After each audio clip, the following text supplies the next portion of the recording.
नमस्कार, रणबेड़ी 2022 में आपका स्वागत है। मैं हूं प्रियंका और अब बात करेंगे बीजेपी की। बीजेपी ने अपने प्रत्याशियों की पहली और दूसरी लिस्ट जारी की है। 105 उम्मीदवारों का नाम तय किया है, सूची जारी की है। बड़ी खबर आपको बता रहे हैं, योगी आदित्यनाथ गोरखपुर शहर से लड़ेंगे चुनाव। योगी आदित्यनाथ गोरखपुर शहर से लड़ेंगे चुनाव। इसके साथ ही साथ सराथू से डिप्टी सीएम केशव प्रसाद मौर्य और आगरा ग्रामीण से बेबी रानी मौर्य लड़ेंगे चुनाव। अयोध्या सीट से योगी नहीं लड़ेंगे चुनाव। बड़ी खबर। काफी दिनों से अटकलें इस बात को लेकर लगाई जा रही थी कि गोरखपुर से योगी आदित्यनाथ का नाम सामने आ सकता है। उन्होंने खुद भी इच्छा जाहिर की थी, लेकिन आज बीजेपी के प्रत्याशियों की पहली लिस्ट के साथ ही इस बात को साफ कर दिया गया कि योगी आदित्यनाथ का नाम गोरखपुर शहर से तय किया गया है। पार्टी के द्वारा पार्टी ने इस बात को तय किया है कि मुख्यमंत्री योगी आदित्यनाथ गोरखपुर शहर से विधानसभा का चुनाव लड़ेंगे। अयोध्या सीट से नहीं लड़ेंगे चुनाव। वहीं सराथू से डिप्टी सीएम केशव प्रसाद मौर्य का नाम सामने आया है। शाहजहांपुर से वित्त मंत्री सुरेश खन्ना और आगरा ग्रामीण से बेबी रानी मौर्य को प्रत्याशी बनाया गया है।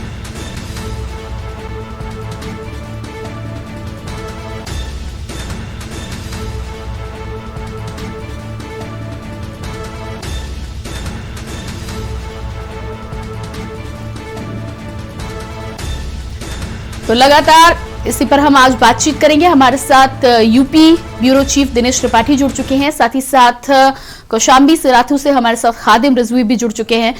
सबसे पहले दिनेश जी, जिस तरह से 105 उम्मीदवारों की आज सूची जारी की है बीजेपी ने, और इसमें सबसे चौंकाने वाली बात यह आई है कि अयोध्या को लेकर काफी लंबे समय से अटकलें लगाई जा रही थी कि मुख्यमंत्री योगी आदित्यनाथ का नाम सामने आ सकता है, लेकिन गोरखपुर शहर से उन्हें लड़ाया जा रहा है। क्या कहना है इस पर? जी बिल्कुल गरिमा, आपको बता दें कि भारतीय जनता पार्टी ने आज 105 प्रत्याशियों की पहली और दूसरे चरण के घोषित किया है, जिसमें दयाशंकर सिंह जी वरिष्ठ उपाध्यक्ष भारतीय जनता पार्टी उत्तर प्रदेश और ज्वाइनिंग कमेटी के सदस्य हमारे साथ मौजूद हैं। उन्हीं से चर्चा करेंगे। दयाशंकर जी, आज भारतीय जनता पार्टी ने 105 प्रत्याशियों की सूची जारी की है, जिसमें ये चर्चा थी कि योगी आदित्यनाथ मुख्यमंत्री जी अयोध्या से चुनाव लड़ेंगे, लेकिन वो अपनी सुरक्षित सीट और कर्मभूमि से लड़ रहे हैं। क्या कहना है आपका? देखिए, कभी आप लोग चलाते थे कि वो मथुरा से लड़ेंगे, कभी आप लोग चलाते थे कि अयोध्या से लड़ेंगे। माने जोगी जी ने तो यही कहा था कि जहां से पार्टी कहेगी वहां से लड़ेंगे। वो 403 विधानसभा में से पार्टी जहां पर भी उनको निर्णय करेगी वहां से लड़ेंगे। तो पार्टी ने उनको निर्णय किया कि आपको गोरखपुर से लड़ना है तो गोरखपुर से लड़ेंगे। उप मुख्यमंत्री केशव प्रसाद मौर्य को भी उनके घरेलू सीट से दिया गया, सिराथू से। हाँ, वहां से पहले वो एमएलए रह चुके थे पिछली 2012 से 17 तक। तो पार्टी ने वहां से उनको कहा है वहां से वो लड़ेंगे। एक और निर्णय पार्टी ने लिया था कि सभी मंत्री चुनाव लड़ेंगे, लेकिन उस लिस्ट में दिनेश शर्मा कहीं नहीं दिख रहे हैं, जो जारी हुई है। अरे तो अभी दिनेश शर्मा जी को यदि पार्टी लड़ाना चाहेगी तो अभी बहुत सारे अभी तो लिस्ट बाकी है। और ऐसा बताया जा रहा है कि इस बार जो प्रत्याशियों की सीटें घोषित की गई है, उसमें जो है सुरक्षित सीटों के अलावा भी SC ST के लोगों को जनरल सीटों पे प्रत्याशी बनाया गया है। देखिए, ये आप ये समझिए कि उसका हमारे कैंडिडेट का गुडविल कितना होगा। हमारे कैंडिडेट का गुडविल इतना अच्छा होगा कि जिसके कारण पार्टी सामान्य सीट पर भी लड़ा रही है, तो कितनी बड़ी बात है। उस हमारे कैंडिडेट का ये गुडविल है। इसलिए भारतीय जनता पार्टी मेरिट को ध्यान में रखती है, अच्छे कैंडिडेट के बारे में सोचती है, और कैंडिडेट कौन है इसके बारे में नहीं सोचती जी। इसके अलावा एक और सवाल आपसे कि आपके यहाँ अभी तक पार्टी के मेंबर रहे और मंत्री भी रहे, उन्होंने कहा कि मैं जहां से छोड़ा पार्टी वो पार्टी खत्म हो गई। उन्होंने बसपा का उदाहरण दिया, उसके बाद अब भाजपा पे कह रहे हैं कि मैंने भाजपा छोड़ दिया, भाजपा खत्म हो जाएगी। देखिए, ये जो कहें वो, लेकिन भारतीय जनता पार्टी को कोई खत्म नहीं कर सकता है, क्योंकि भारतीय जनता पार्टी को बनाने वाले कोई इस तरह के लोग नहीं कि एक व्यक्ति के जाने से ये एक विचारधारा है। ये माननीय राजीव गांधी जी ने भी संसद में एक बार बोला था, जब हमारे 2 सीट रह गई थी कि हम 2 हमारे 2। उन्होंने भी वो किया था। आज कांग्रेस कहाँ है और भाजपा कहाँ है, आप आकलन कर लीजिए। तो जो इसको मिटाने की कोशिश करता है वो स्वयं में मिट जाता है। जी गरिमा, ये थे दयाशंकर जी जो कह रहे थे कि स्वामी प्रसाद मौर्य के बारे में और प्रत्याशियों की घोषणा पर कि मुख्यमंत्री को जहां केंद्रीय नेतृत्व चाहता है वहीं से चुनाव लड़ाता है और उनको उसी सीट से लड़ाया गया जहां से मुख्यमंत्री योगी आदित्यनाथ लगातार 4 बार सांसद रहे हैं। और केशव मौर्य जो सिराथू से विधायक भी रहे हैं और प्रयागराज से फूलपुर सीट से सांसद भी रहे हैं, उनको भी उनकी सुरक्षित सीट से लड़ाया गया। जी बिल्कुल, हमारे साथ लगातार कौशाम्बी से भी बने हुए हैं रिजवी साहब। जी रिजवी, यहाँ पर आपसे जानना चाहती हूँ मैं कि जिस तरह से सिराथू से केशव प्रसाद मौर्य का नाम सामने आया है, सिटिंग एमएलए पहले भी थे और वो उनकी अपनी सुरक्षित सीट है, वहीं से उन्हें आगे लड़ाने का प्रस्ताव रखा गया है। क्या कुछ लगता है, क्या माहौल है वहां पर, कितने खुश है वहां की जनता? प्रेम में है, गोरखपुर से ले लीजिए। देखिए इस टाइम मैं गोरखपुर से प्रेम में है, मौर्य के गृह जनपद सिराथू में खड़ा हुआ हूँ। जब से ये सीट घोषित हुई है, उनका नाम सामने आया है, उनके कार्यकर्ताओं, उनके रिश्तेदार, उनके गृह जनपद के वासियों में काफी खुशी का माहौल है। हम दिखाना चाहेंगे कि यहाँ काफी लोगों की भीड़ लगी हुई है और सब खुश हैं। यहाँ हमारे साथ उन्हीं के एक कार्यकर्ता हैं, उनसे जानना चाहेंगे कि कितनी खुशी और कितने खुशी का माहौल है। बहुत नजदीक ये बताइए। हम लोगों के लिए बहुत ही खुशी का विषय है कि हमारे ने माननीय मुख्यमंत्री जी को यहाँ से टिकट देके चुनाव लड़ने के लिए भेजा है। माननीय जी ने 2012 में जो है काफी रिकॉर्ड वोटों से जीत हासिल की थी। तब जो है भाजपा की लहर भी नहीं थी, उस समय की लहर थी, उस समय तो भाजपा की लहर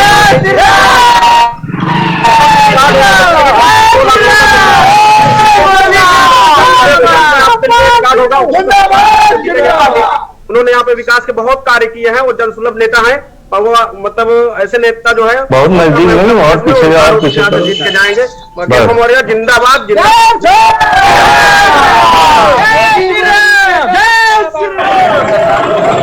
बने रहिएगा आप हमारे साथ लगातार। सिराथू से चुनाव लड़ने के लिए केशव प्रसाद मौर्य का नाम तय किया गया है, वहीं मुख्यमंत्री योगी आदित्यनाथ गोरखपुर शहर से चुनाव लड़ेंगे।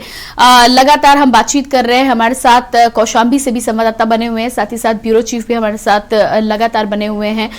तो धर्मेंद्र प्रधान केंद्रीय मंत्री, आज उन्होंने 105 उम्मीदवारों की सूची जारी की है। उम्मीदवारों की सूची में साफ तौर पर उन्होंने कहा है कि तमाम सिटिंग एमएलए को एक बार फिर से पुनः चुनाव लड़ाने के लिए बीजेपी ने तय किया है, लेकिन कुछ सिटिंग एमएलए की सीटों में परिवर्तन भी किया गया है। उन्हें पार्टी अलग अलग जगह पर एडजस्ट करेगी। 105 उम्मीदवारों की सूची अभी तक सामने आई है। पहले चरण के 58 प्रत्याशियों में से 57 का नाम तय कर लिया गया है। एक को लेकर अभी भी चर्चा चल रही है, हालांकि नाम उन्होंने बताया कि पूरी तरह से तय है, उसको लेकर घोषणा कुछ समय बाद ही की जाएगी। उसके अलावा दूसरी चरण के प्रत्याशियों को लेकर भी काफी उम्मीदवारों की सूची पर अभी भी चर्चा चल रही है। जो नाम रह गए हैं उन पर आगे बहुत ही जल्द मुहर लगा दी जाएगी। हमारे साथ ब्यूरो चीफ लगातार बने हुए हैं। जी दिनेश जी, जिस तरह से धर्मेंद्र प्रधान जी ने आज सूची जारी करते हुए इस बात को साफ किया कि 83 सिटिंग एमएलए थे, जिनमें से 63 को लगभग जगह दी गई है, लेकिन 20 के नाम काटे गए हैं। उनकी जगह 21 नए प्रत्याशियों को आज मौका दिया जा रहा है।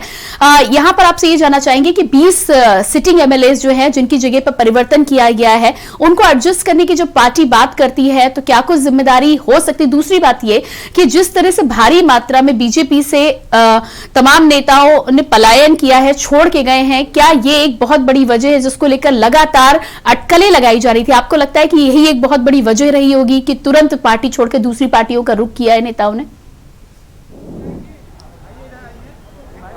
जी बिल्कुल, जिस तरह से पार्टी ने प्रत्याशियों के वर्तमान विधायकों के टिकट काटे हैं और जो पार्टी छोड़ के गए उनको कहीं ना कहीं पहले से ही संदेशा था या अंदेशा उनको था कि हमारी भारतीय जनता पार्टी हमारी टिकट काट सकती है। चूंकि वो जो लोग गए हैं वो कहीं ना कहीं सपा, बसपा, कांग्रेस या अन्य किसी दलों से पहले से ही भाग के 2017 या 2014 में भाग के भारतीय जनता पार्टी ज्वाइन किया छोड़ के।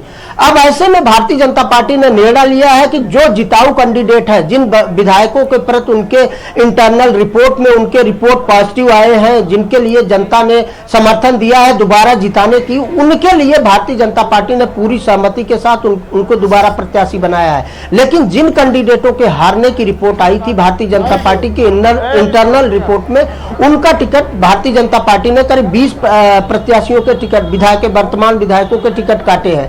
आगामी दिनों में भी पूर्वांचल में बड़े स्तर पे वर्तमान विधायकों के टिकट काटे जाने की संभावना है, जो भारतीय जनता पार्टी का इंटरनल रिपोर्ट है। उसी को देखते हुए पूर्वांचल के ज्यादातर विधायक और मंत्री, बात करें स्वामी प्रसाद मौर्य का या दारा सिंह चौहान का, वर्तमान विधायक चौबे का, ऐसे जो पूर्वांचल के विधायक हैं उनके टिकट काटे जाने की संभावना थी। इसीलिए उन्होंने भारतीय जनता पार्टी छोड़कर समाजवादी पार्टी। बिल्कुल दिनेश जी, आप बने रहिएगा हमारे साथ। इसी बीच सपा सुप्रीमो अखिलेश यादव क्या कुछ कह रहे हैं सुनिए। दलित और महिलाओं को उन्होंने दिया 68%, एक बड़ा प्रपोर्शन दिया है उन्होंने। 5 साल उन्होंने इन्हीं वर्गों को धोखा दिया। आज उत्तर प्रदेश असुरक्षित महिलाओं की सूची में सबसे आगे एनसीआरबी के आंकड़ों में, न नौकरी मिली न रोजगार मिला। और उत्तर प्रदेश के चाहे वो दलित हो, पिछड़े हों, और यहाँ देखा है नौजवान अगर हक और सम्मान मांगने आए तो भारतीय जनता पार्टी ने अपमानित करके भेजा उन्हें। तो साफ तौर पर बीजेपी ने जिस तरह से सामान्य सीटों पर भी अनुसूचित जाति के उम्मीदवार उतारे हैं और महिलाओं का नाम भी आगे बढ़ाया, उसको लेकर सपा सुप्रीमो का साफ तौर पर कहना था कि 5 साल जिनका उत्पीड़न किया है उनको अब टिकट देकर आगे बढ़ाने की बात कही जा रही है। तो पूरी तरह से ये छलावा नजर आ रहा है। तो लगातार हमारे साथ ब्यूरो चीफ दिनेश त्रिपाठी, इसके अलावा और इसी बीच एक बार फिर से आपको लिए चलते सपा सुप्रीमो अखिलेश यादव क्या कुछ कह रहे हैं सुनिए।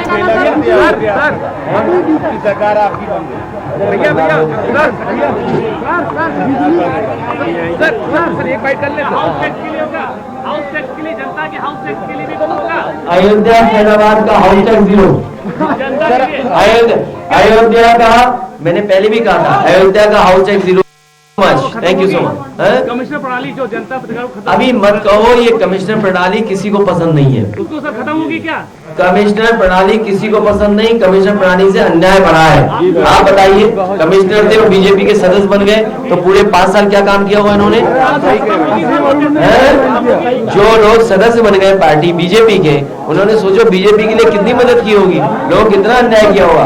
आपका उदाहरण नहीं, गोरखपुर में किसने व्यापारी को मार मार के मार दिया और पुलिस को भी, पत्रकार भी परेशान हो रहे हैं। सीधे साधे पत्रकारों पे मुकदमे लगने, बताइए। यहाँ के लिए बाहर करने सर यही कर लो सर। आपकी कल चंद्रशेखर आजाद से मुलाकात हुई थी, आज उसके बाद उन्होंने प्रेस कॉन्फ्रेंस करी और गठबंधन के बारे में उन्होंने कहा कि अपमान का इल्जाम लगाया है समाजवादी पार्टी। जो चंद्रशेखर जी से बात हुई उस समय उन्होंने सीटें मांगी थी, मैंने कहा कि मैं 2 सीटें दे पाऊंगा। एक सीट क्योंकि आरएलडी के पास थी, मैंने उसी समय आरएलडी के नेताओं से बात कराई, उन्होंने मेरी बात को स्वीकार किया और उन्होंने रामपुर मनिहारन छोड़ दी। उसके बाद मैंने ये सीट उनको दे दी। इसके साथ साथ क्योंकि गाजियाबाद घोषित सीट नहीं थी, उसको भी मैंने उनको दे दी। लेकिन उनके संगठन के बीच जो बातचीत हुई, उसके बाद उन्होंने कहा कि मैं चुनाव नहीं लड़ सकता, संगठन मुझसे नाराज है, इतनी सीटों में संगठन संतुष्ट नहीं है। ये बात होकर के वो वापस चले गए। मैंने कहा ठीक है, हम पर इतनी ही सीटें हैं जो मैं दे सकता हूं और इसके पास हमारे पास सीटें नहीं हैं। और आज उन्होंने नाराजगी की बात को तोड़ मटोड़ के बता दिया कि अपमान कर दिया। इसका मतलब समाजवादी पार्टी कभी भी किसी वर्ग का अपमान नहीं कर सकती। समाजवादी पार्टी का पहले दिन से कोशिश है कि सभी जाति धर्म और हर वर्ग के लोगों को साथ लाएं। ये कहीं न कहीं बड़ी साजिश है, बड़ा षड्यंत्र है कि पहले तो हमारे पास भेजा गया और पहले हमारे से शर्त लगाकर किस तरह दी गई हो, सीटों की बातचीत हुई हो, मुद्दों पे बातचीत हुई हो। ये कहीं न कहीं बहुत बड़ी साजिश और षड्यंत्र का इसमें दिखाई देता है मुझे। आखिरी सवाल है, आपने कहा गठबंधन की सारी सीटें अब रास्ते बंद हो गए, सिर्फ एक सीट, कौन सी सीट है जिसपे अभी भी एक होप है? अब गोरखपुर की शहर की सीट बहुत सोच विचार करके पार्टी टिकट चुनाव लड़ाएगी, क्योंकि मुख्यमंत्री जी हर जगह तलाश रहे थे। पहले अयोध्या से लड़ रहे थे, मथुरा से लड़ रहे थे, प्रयागराज से लड़ रहे थे, देवन से लड़ रहे थे और न जाने कहां से लड़ रहे थे। लेकिन भारतीय जनता पार्टी ने, जनता ने जब तक भेजना था, जनता के भेजने से पहले भारतीय जनता पार्टी ने उन्हें घर भेज दिया। इसलिए भारतीय जनता पार्टी को धन्यवाद देते हैं। यानी कि आरएमडी को वहां से टिकट मिलेगा? अभी मैं नहीं कह सकता हूं, लेकिन पार्टी बहुत सोच समझ करके वहां किसी को प्रत्याशी बनाएगी। मुख्यमंत्री को सर हार कटा है जो गोरखपुर चलेंगे सर। पहले जो भाजपा हुए 5 साल पहले भाजपा ने उनका स्वागत किया, आज उनको वो लोग खराब बता रहे हैं, इस पर आप क्या कहेंगे? भारतीय जनता पार्टी के दल में कोई आए तो माला, जब छोड़ के जाए तो भाला। डिप्टी सीएम ने ट्वीट किया है कि प्रधानमंत्री को और अमित शाह को बधाई धन्यवाद दिया टिकट मिलने के लिए, मुख्यमंत्री का नाम नहीं लिया है। किसने? Deputy CM. ये मुख्यमंत्री और डिप्टी सीएम पर इतने मुकदमे हैं कि आईपीसी के सेक्शन में भी इतने नहीं है, इतने आईपीसी के सेक्शन भी नहीं है। जितने मुख्यमंत्री और डिप्टी सीएम पर मुकदमे हैं उतने तो आईपीसी में सेक्शन नहीं है। तो योगी सरकार ने 4.5 साल में गोरखपुर मेट्रो नहीं बना पाए, तो क्या आपकी सरकार बनती है तो सबसे पहला काम गोरखपुर की जनता के लिए मेट्रो देंगे? गोरखपुर की जनता को बहुत विकास देंगे, खुशहाली देंगे वाली पार्टी है। फिर गाना लगा दो दोबारा, वही जो जान जाने वालों की किसी की मदद सरकार ने नहीं की, थोड़ी बहुत मदद की है कुछ लोगों की। हमारी सरकार आएगी तो मदद करेंगे। अखिलेश जी नसीबी को भी लेंगे, आना चाहते हैं। हाँ आना चाहते हैं, विचार कर लेंगे, अगर आना चाहते तो विचार कर लेंगे। अब ये गाना सुनिए, साफ हो गए। इस बार भारतीय जनता पार्टी का उत्तर प्रदेश से सफाया होगा।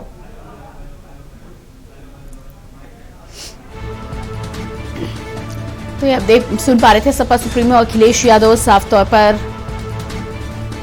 पार्टी को लेकर तमाम चीजों को साफ करते हुए नजर आ रहे थे। रावण को लेकर भी उनका बयान सामने आया है कि उन्होंने उनसे बातचीत की थी, लेकिन 3 सीटों पर बातचीत। जनता भेजती उन्हें घर, लेकिन भारतीय जनता पार्टी ने उन्हें घर भेज दिया है।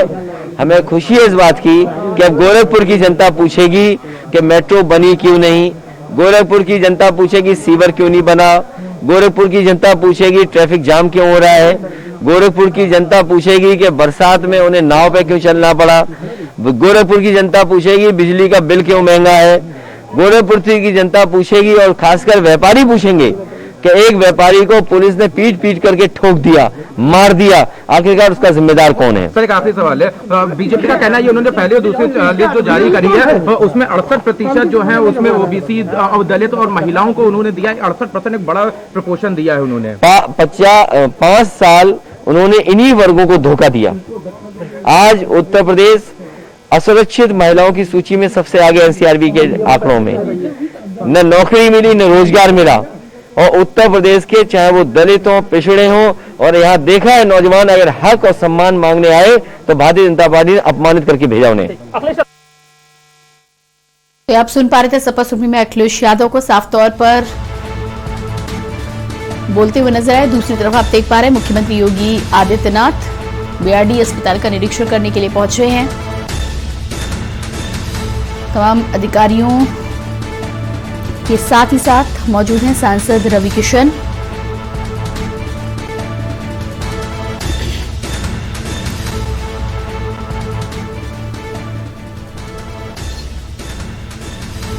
गोरखपुर से मुख्यमंत्री योगी आदित्यनाथ की तस्वीरें। बीआरडी अस्पताल का निरीक्षण करने पहुंचे हैं मुख्यमंत्री योगी आदित्यनाथ, साथ ही मौजूद है सांसद रवि किशन।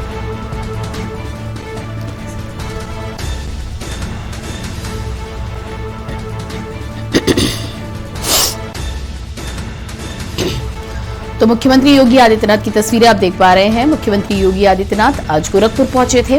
गोरखपुर में बीआरडी अस्पताल का निरीक्षण कर रहे हैं। साथ ही साथ भाजपा के उम्मीदवारों की पहली लिस्ट जारी हुई है। पहली और दूसरी लिस्ट में 105 उम्मीदवारों के नाम तय दिए गए हैं। साथ ही साथ मुख्यमंत्री योगी आदित्यनाथ को लेकर भी तमाम अटकलों पर विराम लगते हुए गोरखपुर शहर से अब मुख्यमंत्री योगी आदित्यनाथ प्रत्याशी बनाए गए हैं, चुनाव लड़ेंगे। डिप्टी सीएम केशव प्रसाद मौर्य कौशाम्बी सिराथू से और वहीं वित्त मंत्री सुरेश खन्ना शाहजहांपुर से चुनाव लड़ेंगे। बुलेटिन में फिलहाल वक्त एक छोटे से ब्रेक का, फौरन हाजिर होते हैं।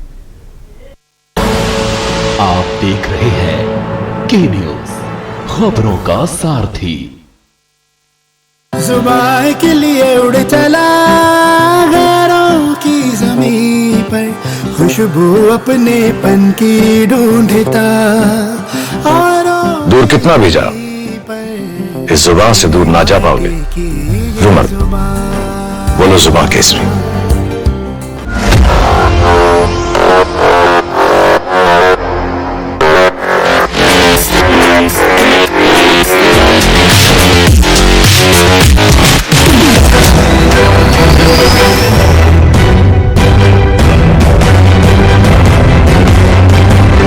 नमस्कार, अभिवादन आपका। मैं दुर्गेंद्र चौहान हूं।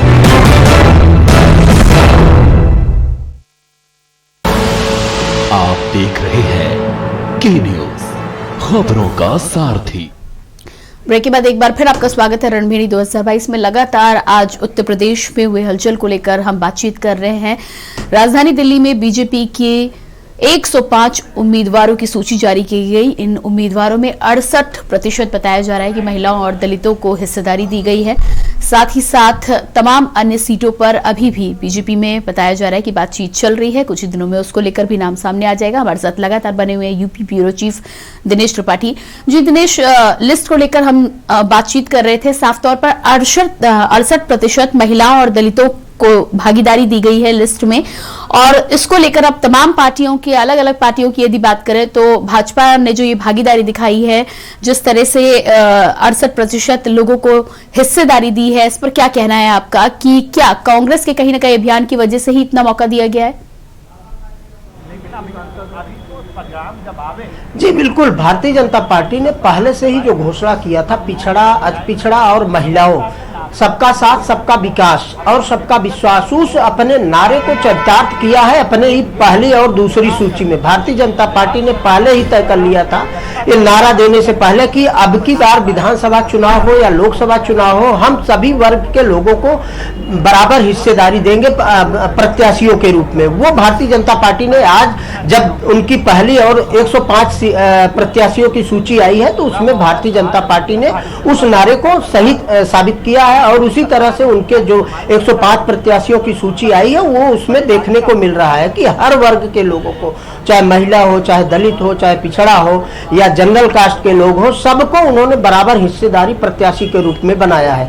भारतीय जनता पार्टी पूरी अभी हमारे साथ मौजूद है भारतीय जनता पार्टी के विधायक और उत्तर प्रदेश सरकार में मंत्री अनिल राजभर जी। उसका पालन हम कार्यकर्ता करते हैं। चुनाव किसको कहां से लड़ना है ये पार्टी तय करेगी, जो करेगी उसका। मंत्री जी हमारे साथ अनिल राजभर जी है, कैबिनेट मंत्री उत्तर प्रदेश सरकार। वो खुद अपने आज पहली सूची आई है 105 प्रत्याशियों की, क्या कहना आप? स्वागत करना चाहते हैं। एक सामान्य सीट से एक दलित का फैसला पार्टी ने किया है। ये जो कार्यकर्ताओं की क्षमता और सामर्थ्य का, उनकी मेहनत का जो मूल्यांकन हमारे यहाँ होता है, उसका कोई जवाब नहीं है। हम पार्टी का स्वागत करना चाहते हैं। मुख्यमंत्री योगी आदित्यनाथ के बारे में कहा जाता था कि मथुरा या अयोध्या से चुनाव लड़ेंगे, लेकिन वो अपने पूर्वज सीट पर चुनाव लड़ रहे हैं, क्या कहना है? नहीं, राष्ट्रीय नेतृत्व हमारे यहाँ तय करता है। एक व्यवस्था है, जो फैसला राष्ट्रीय नेतृत्व का होता है उसका हम अक्षरशः पालन करने में अपना भाग्य समझते हैं हम कार्यकर्ता से। बागियों के बारे में क्या कहेंगे? आपके मित्र दारा सिंह चौहान, स्वामी प्रसाद मौर्य आपको छोड़ के चले गए। कुछ नहीं कहना है उन लोगों को, अब तो जनता को फैसला करना है। अब तो जनता की अदालत में हम लोग जा रहे हैं। किसके फैसले सही हैं, किसके गलत हैं, जनता का फैसला आएगा। दूध का दूध और पानी का पानी हो जाएगा। लेकिन मैं समझता हूं कि पूरी तरीके से अब जनता ऐसे लोगों को जरूर समझ गई है जो सिर्फ अपनी राजनीति को अपने बेटा और बेटी की राजनीति तक सीमित कर चुके हैं। परिणाम आएगा तो आप देखिएगा ऐसे लोगों का। आपके साथ अभी तक सहयोगी रहे, अब भाजपा को खत्म करने की बात कर रहे हैं स्वामी प्रसाद मौर्य। कोई बात नहीं है, उनके विचार हो सकते हैं, उनकी जबान है, वो कुछ भी कहें। अब तो मैं बार बार कह रहा हूं कि जनता का फैसला आने वाला है। हम सब लोगों को धैर्य से इंतजार करना चाहिए। जी देखा आपने, ये अनिल राजभर जी थे जिनका सीधा कहना है कि भारतीय जनता पार्टी ने अपने सबका साथ, सबका विकास और सबका विश्वास वाले नारे को चरितार्थ किया है अपनी पहली सूची में। और साथ ही उन्होंने बागियों के बारे में कहा है कि वो उनके विचार हैं, कौन खत्म होगा और कौन जीतेगा, कौन सरकार में आएगा, ये 10 मार्च को पता चलेगा। ठीक है, बने रहिएगा आप हमारे साथ। गोरखपुर से रामशंकर भी बने हुए हैं। जी रामशंकर, मुख्यमंत्री योगी आदित्यनाथ अब गोरखपुर शहर से चुनाव लड़ेंगे। अयोध्या को लेकर काफी लंबे समय से अटकलें लगाई जा रही थी। गोरखपुर की जनता की यदि बात करें तो आज किस तरह का रुझान देखने को मिल रहा है? जी बिल्कुल, देखिए गोरखपुर में जिस तरह से योगी आदित्यनाथ चुनाव लड़ने जा रहे हैं, जिस तरह से उनका टिकट यहाँ से सदर विधानसभा से फाइनल किया गया है, तो निश्चित तौर से देखिए ये उनका अपना खुद का सुरक्षित सीट है। यहाँ ऑलरेडी पिछले 6 बार से बीजेपी के ही विधायक राधा मोहन दास अग्रवाल हैं। और ये भी बता दें कि राधा मोहन दास को सबसे पहले योगी आदित्यनाथ ने ही चुनाव लड़वाया था और भारी जीत दर्ज कराई थी। फिलहाल यहाँ जो अभी हमारे साथ एक लोग हैं, हम उनसे पहले बात करेंगे, और लोग हैं उनसे ही बात करेंगे। तो अभी आप हमें बताएं, उत्तर प्रदेश के मुख्यमंत्री योगी आदित्यनाथ का यह गृह जनपद है और सदर विधानसभा से उनका टिकट फाइनल किया गया, इस पर आपका क्या कहना है? कैसे जीत दर्ज कर पाएंगे या नहीं? जीत दर्ज तो कर पाएंगे, लेकिन पिछली बार के मुकाबला इस बार उतनी वोटों से नहीं जीत दर्ज। नहीं, हम उत्तर प्रदेश की बात नहीं कर रहा, हम मैं सदर विधानसभा से ही बात कर रहा हूँ। जितनी वोट परसेंटेज पिछली बार के मुकाबले उतनी वोट परसेंटेज नहीं रहेगी। क्यों, ऐसा क्यों होगा? और बेरोजगारी के जैसे। अच्छा, कोविड काल में तमाम लोग परेशान रहे, इस पे आपका क्या कहना? उत्तर प्रदेश के मुख्यमंत्री योगी आदित्यनाथ के कामों से खुश हैं आप? कोविड काल में तो लोग परेशान रहे, काफी लोग परेशान रहे हैं, इस कारण से हम नहीं खुश। अच्छा, तो महंगाई बेरोजगारी एक बड़ा मुद्दा बनेगा। और एक लोग और हैं, क्या कहेंगे आप इस पर? ये कहेंगे कि कोविड काल में दवाइयाँ, इंजेक्शन लगा हुआ है और महंगाई भी उतना नहीं थी। हर घर जो है ठेला लेकर के सब्जी वाले पहुंच जाते थे, कोई दिक्कतें नहीं थी।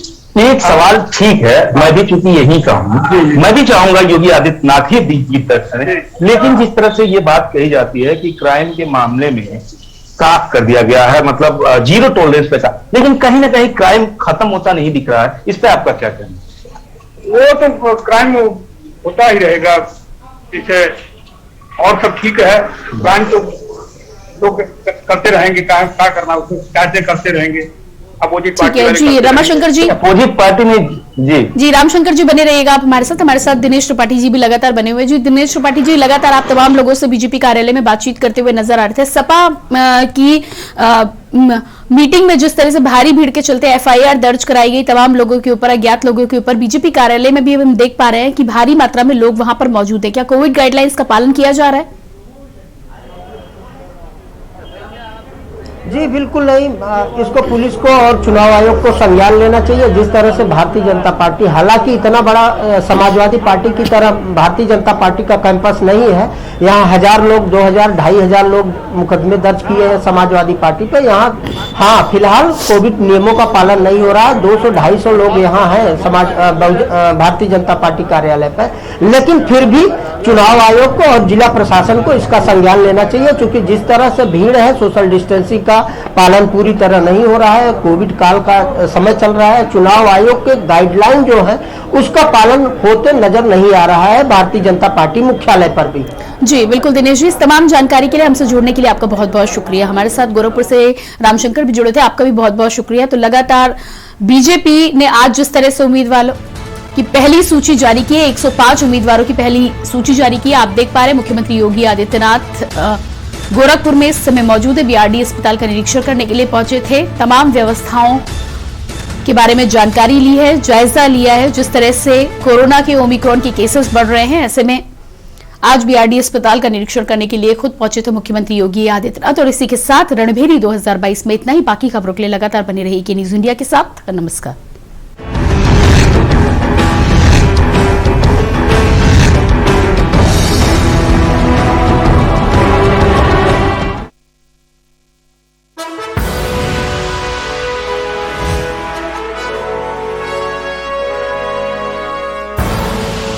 आप देख रहे हैं के न्यूज, खबरों का सारथी।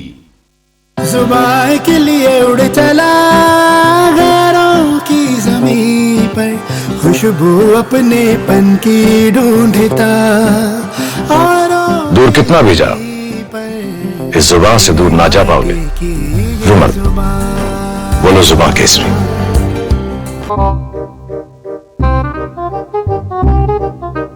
पैदल ही जाना पड़ता है, यहाँ से इतनी रोड खराब है, यहाँ पे वैसे भी कोई वाहन को अच्छे से चल नहीं पाता है। ये देखिए, ये बिटिया भी कहीं, बिटिया कोचिंग जा रही हो क्या? तो ऐसे रोज जाती हो? क्या करें, मजबूरी है। इसके लिए तो सही में साधुवाद होना चाहिए कि जिस तरह से बच्चे यहाँ के पढ़ रहे हैं।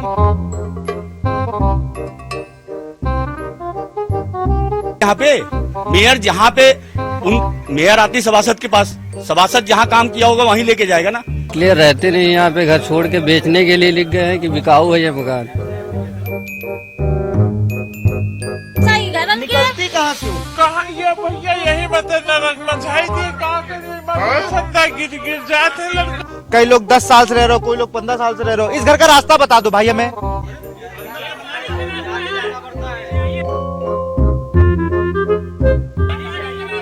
तो कोई नाव रखी होगी ना।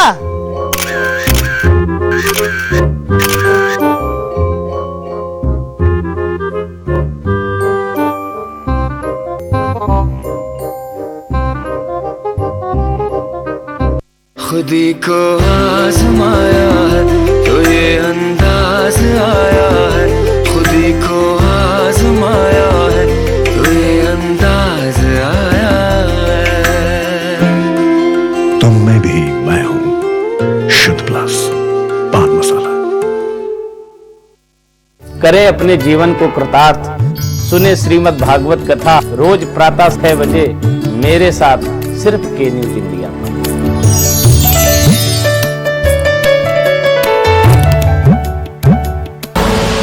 आप देख रहे हैं के न्यूज, खबरों का सारथी।